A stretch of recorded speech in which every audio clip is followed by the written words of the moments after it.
Good afternoon. My name is Tom Casperson, and before I start, I want to thank every one of you for taking your time to come here today.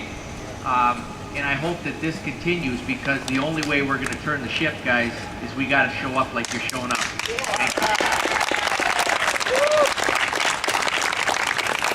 I was asked to talk a little bit about the bailouts, what's happening with our government. And maybe, if I could, I'll just share a quick little story about a couple people back in 1957 that decided they believed in themselves and they decided to start their own little business, and they did. They bought a little 420 crawler with a gaffner loader on the back of it and a flatbed Ford truck to haul wood. And I'm pretty sure they put their homes up to get the money to go buy what they bought. But they did. They believed in themselves, and they worked from 1957 until just about present. And I'm talking about a family business that my parents and my grandparents started back in 1957. I'm telling you that because from what I've served 6 years in state government, and I can tell you what I've seen in those 6 years, the change from my grandparents and my parents' generation to my generation. And the difference is they never looked to the government to start their business. They never felt they needed the government to start their business. They went out and believed in themselves and got it done, but they also didn't have to worry about the government bearing down on them like what you're seeing today. And what I see today is young people today running to the government saying, what can you do for me and what can you give me to start my new business? Some of it's a mixed bag. Some of it is because of the rules and regulations that have been put in place by our government. It's made it tough. But other part of it is, unfortunately, the new generation has become a society that says, what can you do for me? The other thing that I remember about my grandparents and my parents' generation is they looked out for families. You took care of your own. You were embarrassed to go to the government for any type of aid. That doesn't mean people didn't get help, don't get me wrong, they did. But it was something they didn't look forward to, and they certainly were proud of it, and they were trying everything they could to get off of it as fast as they could. And today we see a shift.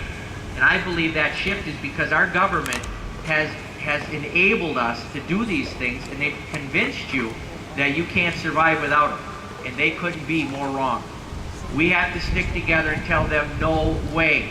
And when it comes to the bailouts, folks, pay attention to what's coming, because if you'll notice, a lot of the stimulus money that's out there hasn't been spent yet. There's a reason for that. That money's going to start getting spent come 2010. You hang on to your hat. You're going to see money spent like you can't imagine. And what they're doing is they're going to use your money to campaign. And these guys are going to come home and they're going to deliver bacon as far as the eye can see. And you're going to think, my goodness, look at the great job they're doing. Look through it, folks. The government has no money to spend on anything unless they take it from you, the people. And that's exactly what they're doing. And the only reason this country's able to do what we're doing right now is because of the capitalistic system that was set in place. And they're going after that money now, and we got to stop it. Because if they take that away from us, folks, it's never going to be the same. And I've got 4 young children, and it's not going to be the same for them and their children as what I had and what you all have had in this country, because they're going to deplete it and they're going to bankrupt this system, and it's going to be the government doing it, and they're buying votes with your money. We have to stop them from doing it. When it comes to businesses surviving, I heard nothing but we could not let General Motors go into bankruptcy. We couldn't let Chrysler go into bankruptcy. It would be a shame if that happened and the sky would fall. Ladies and gentlemen, they're in bankruptcy. That's right. They're in bankruptcy, and life's going on, isn't it? They're going to restructure, but now they've got all this cash. Probably a bunch of it's already been spent, and they somehow think we're in better shape. I think they're wrong. And unfortunately, unless we speak up, yeah, you absolutely, unless we speak up, it's not going to stop. Because every time an elected official delivers the bacon and brings it home, and we applaud that and we cheer that, you see that in the press releases in the papers, it's going to continue. It's only going to stop when we the people say no more. You're not taking any more of my money. Yeah.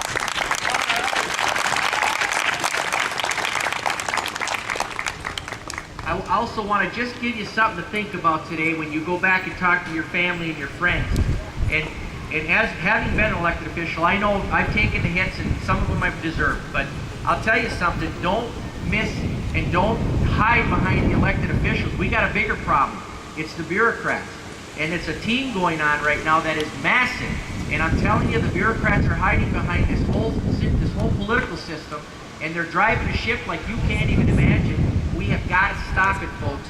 And I'm telling you, every time they open their mouth, every time they come up with a rule, another regulation, you lose more of your freedoms. Thomas Jefferson had it right. He said, when the government, or when the people fear the government, you have tyranny. When the government fears the people, you have liberty. We gotta have some fear. Thomas Jefferson would turn over in his grave right now if he saw what this government was doing to the people. But folks, we take some of the responsibility too, because in our silence and in our inactivity, we've allowed some things to happen that should have never happened. So I want to encourage you as we move forward, we still have the ability to elect people to office that are going to listen to us and do what we say. And if they don't, then what you do is you hit them in the next election with the primary, or you hit them with the candidate, you go after them until they start listening to us. If we don't say anything, it's not going to change, it's going to get worse. So if I can encourage you to do anything, get involved as you are. Talk to your families and your friends and say you can't sit on the couch anymore. You can't. You have to get involved. I keep hearing people say, I don't care for politics, I'm not going to get involved. That's why we're in the shape we're in today, because people decided not to get involved. Get involved, take our government back, and we will be better for it, and America will be a greater place than it's ever been. Thank you very much.